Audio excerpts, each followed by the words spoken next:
Assalamualaikum warahmatullahi wabarakatuh. Bismillahirrahmanirrahim. Ila hadratin Nabi Mustafa Rasulillah Sayyidina Muhammadin sallallahu alaihi wasallam wa ala alihi wa sahbihi wa ahli baitihil kiram wa khususan li walidaina wa ajdadina wa jaddatina wa masyayikhina wa asatizina wa aqribaina wa asdiqaina wa liman lahu haqqun alaina wa khususan li mu'allifi hadzal kitab wa li jami'il mu'allifin wal mu'allimin wal muta'allimin wa ila jami'um asisi masjidina hadza sabilillah wa man yu'ammirunahu wa usulihim wa furu'ihim. Al-Fatihah. A'udzu billahi minasyaitonir rajim. Bismillahirrahmanirrahim. Alhamdulillahi rabbil alamin arrahmanir rahim maliki yaumiddin. Iyyaka na'budu wa iyyaka nasta'in ihdinas siratal mustaqim siratal ladzina an'amta 'alaihim ghairil maghdubi 'alaihim waladdallin. Amin.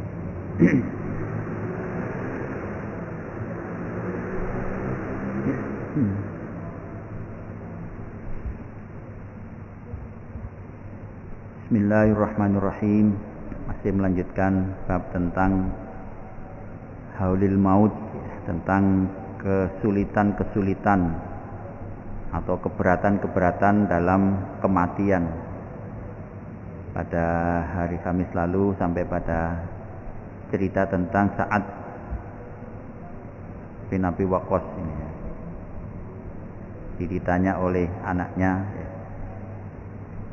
Sa'ad pernah mengatakan orang itu bukan Sa'ad, Amr bin As. Jadi Amr bin As mengatakan orang itu ketika meninggal, ketika masih sadar, kenapa tidak cerita bagaimana rasanya. Ketika beliau sendiri sedang sakaratul maut ditanya oleh anaknya namanya Abdullah ini, Pak, sampai dulu sering tanya orang yang meninggal sekarang ini gimana rasanya ketika sekarat. Kata, wah ternyata berat. Itu kemarin seperti langit runtuh, kita dijepit antara bumi dan langit, di dua gunung besar di pundak, macam-macam. Nah lalu summa qala ya bunayya, ini sampai ini kemarin, wahai anakku Abdullah, seperti sanad hadis ini, inna hali qad tahawwala ila salasati anwa'in. Jadi Amr bin As cerita bahwa sesungguhnya saya ini telah mengalami 3 zaman, 3 kondisi.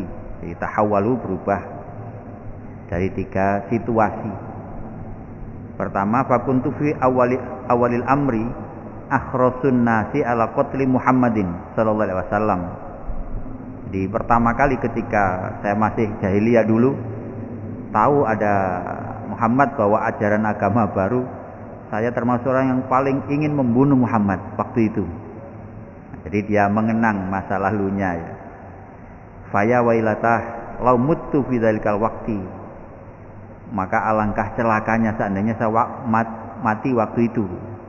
Seandainya ketika masih jahiliyah ingin membunuh Muhammad, kok tiba-tiba saya mati, alangkah celakanya saya. Nah, itu yang pertama. Summa hadani Allah Ta'ala lil Islam. Nah kemudian ternyata seiring dengan dakwah beliau, ternyata Allah beri hidayah saya sehingga menjadi seorang muslim. Fakana Muhammadun sallallahu alaihi wasallam ahabbun nasi ilayya. Maka saya berbalik. Tadinya saya ingin sekali membunuh, sekarang saya justru manusia paling saya cintai ya beliau itu, Muhammad itu.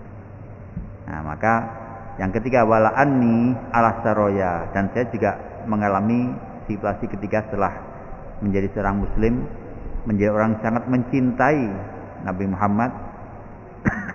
Saya juga mengalami dalam satu pasukan perang As-Saroya, dia pasukan perang. Faya laitani mutu fi dzalikal waqti. Saya sebenarnya sangat berharap seandainya saya mati dalam perang itu. Tapi sayangnya dia pintar ya, menangan kalau perang itu, sehingga tidak gugur dalam perang. Seandainya saya gugur dalam perang itu, la analu doa Rasulullah sallallahu alaihi wasallam, pasti saya akan dapat doa Rasulullah. Jadi Rasul kan mendoakan orang-orang yang gugur itu, bukannya didoakan, dipastikan sebagai syuhada, sebagai ahlul jannah. Bahkan wassalatu alayya, nanti saya pasti didoakan oleh beliau. Nah summastagolna, jadi ini satu periode ya, jadi menjadi muslim, lalu menjadi sangat mencintai, lalu bahkan ikut perang. Ini satu periode. Nah baru yang ketiga ini, Tsummashtaghalna ba'du fi amri dunya. Nah, setelah itu, setelah selesai dengan masa-masa perjuangan bersama Rasulullah, mungkin ini Rasul sudah wafat lebih dulu ya. Lalu kemudian kami ini, saya khususnya, disibukkan dengan urusan-urusan duniawi. Amr bin As ini menjadi salah satu pejabat di Mesir ya, waktu itu jadi wali kota di sana pada masa Khalifah Utsman bin Affan. Itu beliau ini jadi salah satu pejabat kepala daerah di Mesir. Ghafala adri kaifa yakunu hali indallahi ta'ala. Maka setelah sekarang ini saya jadi pejabat ini, ya meskipun beliau dikenal juga baik ya, tapi saya tidak tahu bagaimana kondisi saya, kaifa yakunu hali indallah, di hadapan Allah nanti. Falam akum min indi hatta mata. Maka Abdullah cerita, kemudian saya tidak pernah meninggalkan beliau, bapaknya ini Amr bin As ini, sampai beliau wafat rahimahullah. Nah, jadi ini yang dimaksud cerita dari Amr bin As tadi ketika menghadapi beratnya kematian itu, ternyata tidak bisa digambarkan. Seperti gunung yang ditimpakan, seperti langit yang runtuh, tidak tahu rasanya seperti apa, saking sakitnya maksudnya. Nah, qala Syakik bin Ibrahim, wafaqonian nas fi arba'ati asya'a qaulan wa khalafuni fiha fi'lan. Syekh Syakik bin Ibrahim menceritakan bahwa banyak orang wafaqo itu sepakat dengan saya dalam 4 hal, tapi hanya di ucapan, qaulan. Sayangnya khalafuni fiha fi'lan, tetapi berbeda dengan saya dalam prakteknya, dalam perilakunya. Kalau pendapatnya sama dalam 4 hal ini, tapi implementasinya banyak yang tidak sama. Pertama apa itu? Al-awalu annahum qalu. Oh, artinya umumnya orang mengatakan ini. Saya juga sepakat. Tapi dalam prakteknya saya tidak selalu sama dengan mereka. Itu kata Syekh Syakik. Umumnya katakan inna abidullah. Sesungguhnya kita ini adalah hamba-hambanya Allah. Tapi sayangnya ya'maluna amal al-akhror. Kebanyakan mereka, kebanyakan manusia berperilaku seperti perilaku orang-orang yang merdeka, tidak seperti budak. Jadi tidak merasa sebagai hamba Allah. Kadang-kadang malah membalik memperbudak Allah kan itu. Allah dipakai alat. Nah, itu enggak konsisten kata Syekh Syakik. Jadi sejak dulu sudah ada ya orang begitu-begitu itu. Mengaku sebagai Abdullah, ana abidullah, tapi perilakunya congkak sekali, arogan misalnya, keren, semacam-macam lah. Jadi itu orang tidak konsisten. Katanya budak, katanya hamba, tapi perilakunya seperti orang ahror, orang merdeka. Asan yang kedua, qalu innallaha kafilun li arzakina. Semua orang sepakat, sesungguhnya Allah yang telah menanggung rezeki kita. Kan sudah dikatakan oleh Nabi ya. Sejak kita masih berumur 120 hari dalam kandungan ibu, Allah sudah menetapkan rezeki itu. Berapa jumlahnya, gimana, dengan cara apa, dalam bentuk apa, melalui siapa, itu sudah ada semua. Tetapi wala tatma'innu qulubuhum illa ma'asya'in minad dunya. Sayangnya hatinya tidak pernah menjadi tenang kecuali bersama dengan dunia, dengan harta maksudnya. Ketika tidak punya harta itu hatinya gelisah. Waduh, besok kita makan apa? Misalnya sekarang nggak punya uang gitu, gelisah. Sebenarnya kan tinggal mencari, toh sudah dijanjikan oleh Allah tadi itu, kan sudah ditanggung. Nggak yakin dengan tanggungan Allah, nggak yakin dengan jaminan Allah. Nah, itu banyak yang begitu kata Syekh Syakik. Asalis yang ketiga, qalu innal akhirata khairun minad dunya. Banyak orang sepakat akhirat jauh lebih baik dibanding dunia. Tapi wahum yajma'unal mal lid dunya wa yu'izzuna wa yajma'una dzunub lil akhirah. Katanya akhirat diakui lebih baik, lebih kekal, lebih abadi. Tapi ternyata kebanyakan mereka justru berburu dunia, tidak berburu akhirat. Jadi yajma'unal malid dunia, hanya untuk dunia. Bahkan yu'izuna, mengagungkan, memuliakan dunia ini, mendewakan. Bahkan kalau orang itu menguasai dunia, segalanya, saya kan begitu ya. Jabatan saja bisa dibeli kok dengan dunia. Apalagi agama pun itu dibelikan, ada yang begitu. Jadi agama dipakai untuk kepentingan dunia, lalu dunia dipakai untuk beli agama. Yajma'una lidzunub lil akhirah. Jadi justru dia katanya yajma'un almal lidunya, hartanya hanya untuk kepentingan duniawi saja, tetapi untuk akhiratnya malah justru mengumpulkan dosa. Jadi mengumpulkan dosa itu hanya untuk akhiratnya.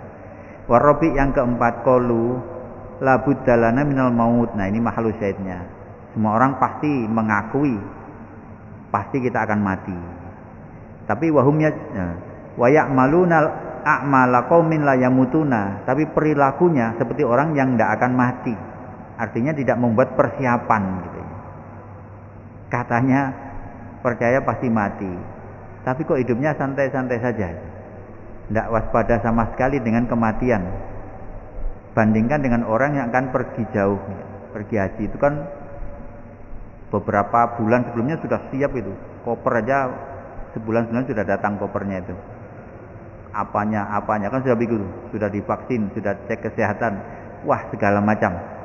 Itu hanya untuk pergi sebentar itu. Lah mati itu pergi yang tidak kembali, tidak seheboh ketika akan pergi haji misalnya. Nah ini tidak konsisten kata Syekh Syakik gitu ya. Jadi 4 hal ini yang makhluknya yang keempat. Banyak orang itu sepakat pasti merasa akan mati, tapi anehnya amaliyahnya tidak seperti orang yang siap-siap mati. Jadi kalau ditanya mati tidak siap. Wariya Nabi Darda wa fi badil akhbar an Abi Dzarin. Wa fi badil akhbar an Salman Al-Farisi. Jadi banyak sanad ini ya, beberapa riwayat. Tapi wal ma'ruf an Abi Dzarin. Tapi yang masyhur dari Abu Dzar anau qala salasun a'jabatni hatta adhakatni wa salasun ahzanatni hatta abekatni. Ada 3 hal yang sangat mengagumkan saya sehingga saya tersenyum atau tertawa, tapi tersenyum. Dan ada 3 hal yang membuat saya susah, sedih sehingga membuat saya menangis. Nah, fa amma salasul lati adhakatni, adapun 3 hal yang membuat saya gembira, tertawa itu, fa awaluha muammilud dunya wal mautu yatlubuhu. Banyak orang-orang yang muammil itu ya tadi beramal, berangan-angan, berobsesi dengan dunia, padahal kematian terus memburu dia, terus mendekati. Kematian kan tidak menjauh ya, terus makin dekat toh. Setiap detik, setiap menit, setiap hari itu terus dekat. Tidak akan makin jauh. Ini apa? Yakni yutilu amalahu. Banyak orang memperpanjang angan-angan, amalun itu tadi muammil tadi yang berkhayal, berangan-angan, berobsesi. Wala yatafakkaru fil mauti, tapi jarang memikirkan kematiannya. Yang dipikir justru besok, tahun depan, periode depan, segalanya itu. Tapi dunia itu yang dikhayalkan, diangan-angankan. Wasani yang kedua, ghafilun, orang yang lupa. Walaysa bimaghfulin anhu, padahal dia tidak dilupakan, yakni yaghfulu anil mauti wa bainadahi al-qiyamah. Banyak orang lupa mati ya, hanya tahu saja sekali-sekali sadar tadi, ya saya akan mati. Tapi begitu lupa lagi. Perilakunya, ucapannya sudah seakan-akan orang yang enggak akan mati. Mentang-mentang, mekitik segala macam itu seakan-akan enggak mati gitu ya. Nah, itu namanya orang ghafil, orang lupa. Wasalis yang ketiga, dohikun mil afihi. Banyak orang tertawa memenuhi mulutnya. Layak dari Allah sakhitun alaih amrodin anhu, tapi dia tidak sadar apakah Allah ridho atau marah dengan yang banyak tertawa itu, yang banyak gembira maksudnya. Jadi itu 3 hal yang membuat Abu Dzar tadi ya itu aneh ya, tertawa. Jadi fadhakatni lawa ammas wa amalati abekatni. Sedangkan 3 hal yang membuat saya susah dan menangis itu, fa awaluha Firaqul ahibbah, ini yang pertama, tentu semua orang ya, berpisah dengan yang dikasih, yaitu yakni mauti Muhammadin SAW, yaitu wafatnya baginda Nabi Muhammad SAW. Itu tidak ada sahabat tidak menangis ya. Ada kisahnya kemarin itu, ketika Nabi kelihatan sakit, dibawa, dipopong ke rumahnya dari rumah Ibu Maimunah, dibawa ke rumah Ibu Aisyah. Itu hari Kamis. Lalu melihat sudah banyak orang di masjid itu. Ada apa? Mereka mendengar Rasul sedang sakit. Oh ya sudah, kalau gitu saya tak ke sana. Nabi lalu keluar khutbah itu, menyampaikan khutbah wadaknya terakhir itu, pesan-pesan. Nah, setelah itu sampai pada hari Ahad malam Senin ya, atau sudah masuk hari Senin namanya. Wafatnya kan hari Senin. Jadi Ahad malam itu ada berita beliau sudah wafat. Wah, semua sudah menangis sama Madinah ya. Jadi kata Abu Dzar juga yang pertama tentu firaqul ahibbah, berpisah dengan kekasih yaitu baginda Nabi. Wasabu radhiyallahu anhum, dan bahkan juga berpisah dengan para sahabat-sahabat beliau ya. Abu Bakar, Umar, sahabat-sahabat yang lain. Wasan yang kedua yang membuat saya menangis, haulil muttali'i, yakni nuzulul mauti. Ya, ini yang kedua mahalus syahidnya, yaitu kesulitan-kesulitan yang terus mengejar, yang terus mendekat adalah datangnya kematian. Wasalis yang ketiga al-wukuf baina yadayillah, nanti diam di hadapan Allah, maksudnya dihisab di hari kiamat. La adri ila aina ya'muru bi rabbi, saya belum tahu nanti saya diperintah kemana oleh Tuhan. Ailal jannah am ilan nar, apakah itu saya termasuk yang disuruh masuk surga, apa yang dipukuli masuk neraka, saya belum tahu. Nah, itu yang menyusahkan saya. Ini Abu Dzar Al-Ghifari. Jadi 3 hal yang membuat beliau sedih. Salah satunya adalah haulil muttali'i, datangnya kematian yang memang sangat menyedihkan. Wari'an Rasulullah SAW annahu qala, Rasul bersabda, lau ta'lamul hayawanat ayil bahaim ma ta'lamuna, mestinya ma ta'maluna gitu ya. Oh iya betul, alimaya ma ta'lamuna minal mauti ma akaltum lahman saminan abada. Kalau saja hewan-hewan itu, al-hayawanat itu, atau ternak al-bahaim itu, sapi, domba, unta itu, seandainya tahu apa yang kamu ketahui tentang mati, maka kamu tidak akan pernah makan daging. Mereka pasti akan susah semua, maksudnya kurus-kurus itu, tidak ada lagi hewan yang gemuk. Jadi saminan, lahman saminan, daging yang gemuk tidak ada abadan selamanya. Itu karena mereka pasti sangat bersedih ya, karena hewan itu tidak tahu ya, tidak tahu tentang kematian. Artinya ya, kematian itu tentu sangat menakutkan, sangat tadi itu sangat berat, sangat sulit, sangat sakit. Waktu Quran Hamid Al-Lafaf annahu qala, Syekh Hamid Al-Lafaf mengatakan, man aktsara min dzikril mauti ukrima bi salasati asya'a. Nah, ini menarik. Siapa yang sering mengingat kematian atau banyak mengingat kematian, maka dimuliakan dengan 3 kemuliaan. Salah satu asya. Pertama, ta'jilut taubah. Orang ingat mati itu pasti akan segera bertaubat, akan menyegerakan, tidak akan menunda. Jadi tidak akan besok saja, tidak akan nanti, tidak. Tapi sekarang, jadi langsung banyak bertaubat. Taubat itu menyesali kesalahan, memohon ampunan, dan tidak akan mengulang kesalahan yang sama. Itu orang taubat. Kedua, qanaatul kunut. Dia merasa qanaatul kuti, tidak pakai nunnya. Merasa cukup dengan al-qut, itu makanan pokok. Pokoknya rezeki yang cukup lah, rezeki yang standar. Asal tidak lapar sudah cukup. Tidak akan ada syarhun, keserakahan. Wa nasyatul ibadah, yang ketiga ini yang penting juga, semangat untuk beribadah. Jadi orang sering-sering mengingat mati itu ada 3 kemuliaan diberikan Allah tadi. Dia akan semangat untuk bertaubat, selalu bersikap qanaah, dan ada semangat ibadah yang tinggi. Sebaliknya man nasyal mauta uqiba bisa seperti asya'a, kalau orang yang lupa mati, maka dia akan diazab, akan disiksa ukiba itu dengan 3 macam juga. Taswifut taubah, ini kebalikannya ya. Orang yang lupa mati biasanya suka menunda-nunda taubat.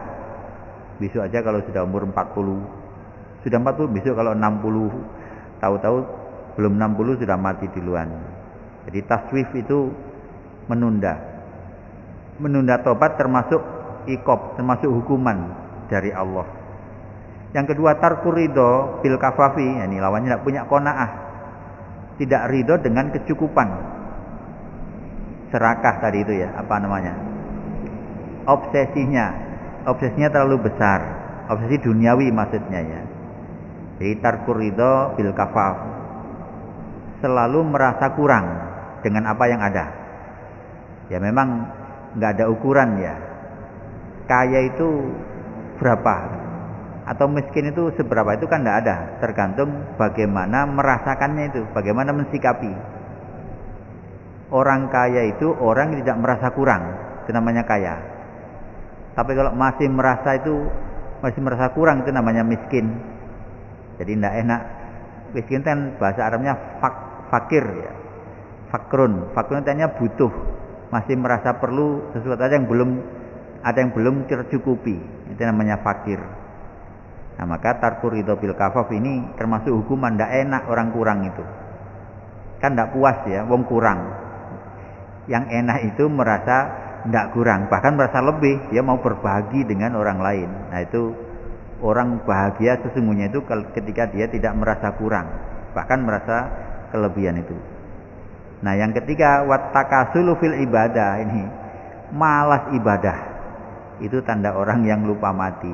Jadi 3 macam ini disebut iqabun, hukuman dari Allah. Jadi menunda-nunda tobat, terus dicekam oleh obsesi-obsesi, mimpi-mimpi yang tak pernah kesampaian, dan selalu malas dalam beribadah.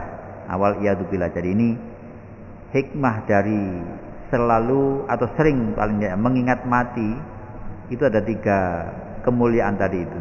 Jadi akan pasti punya semangat untuk bertobat, jadi cepat bertobatnya, tidak menunda. Lalu qanaah, merasa cukup dan bersyukur dengan apa yang ada, serta punya semangat ibadah yang tinggi. Ini itu fadilahnya zikrul maut. Wa zikru anna Isa alaihissalam kana yuhyil mauta biiznillah. Nah, dalam riwayat bahwa Nabi Isa itu salah satu mukjizatnya ya, bisa menghidupkan orang mati, tentu atas izin Allah. Faqala lahu ba'dul kafaroti, maka sebagian orang yang kafir mengatakan, inna kakot ahyaita mangkana hadisul ahdi bil mauti. Oh Isa, kamu itu kan hanya menghidupkan orang baru meninggal. Hadisul ahdi itu masanya baru saja. Bisa jadi memang dia masih mati suri gitu ya. Jadi tidak percaya memang kepada mukjizat Nabi Isa itu. Akhirnya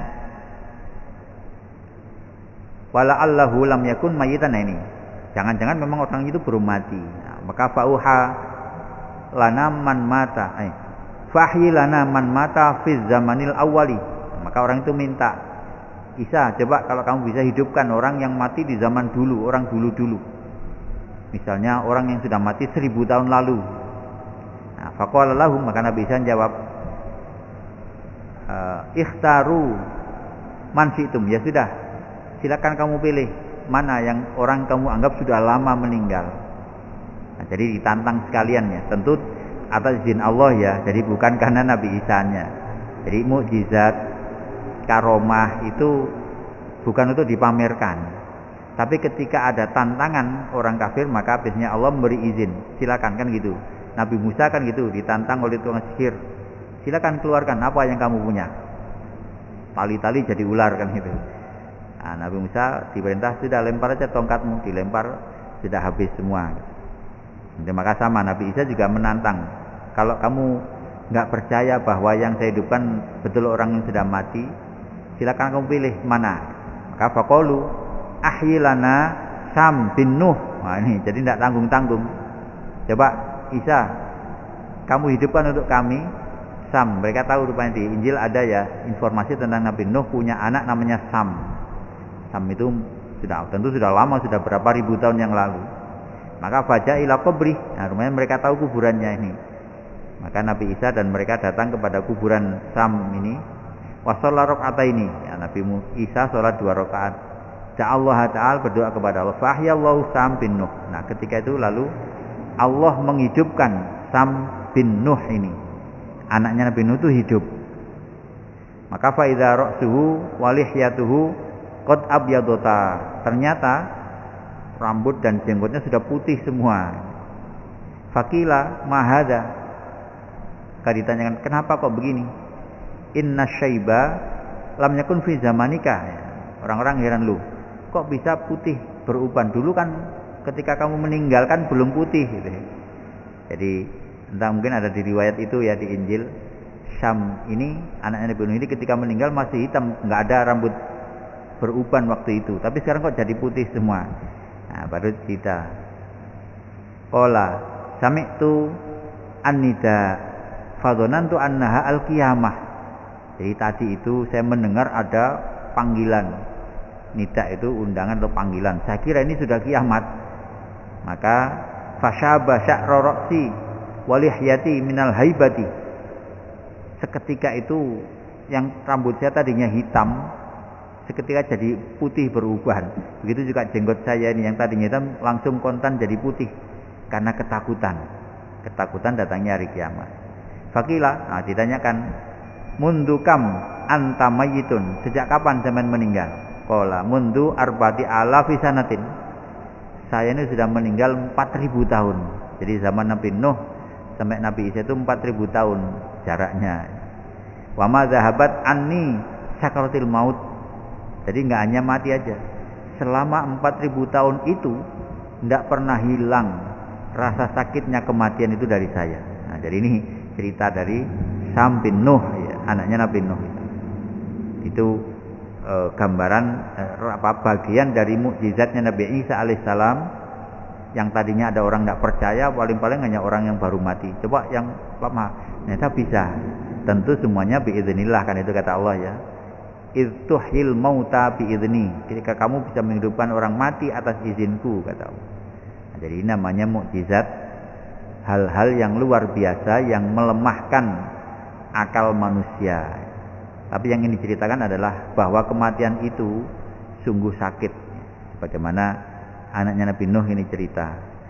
Dia sudah mengalami ya. Sehingga hanya kita bisa yakini, kita sendiri belum. Tapi Sam ini sudah mati 4000 tahun. Dan merasakan sendiri bagaimana sakaratil maut itu. Nah, waliyadzubillah. Jadi kita mohon perlindungan kepada Allah. Mudah-mudahan diselamatkan dari fitnatil maut. Amin ya rabbal alamin.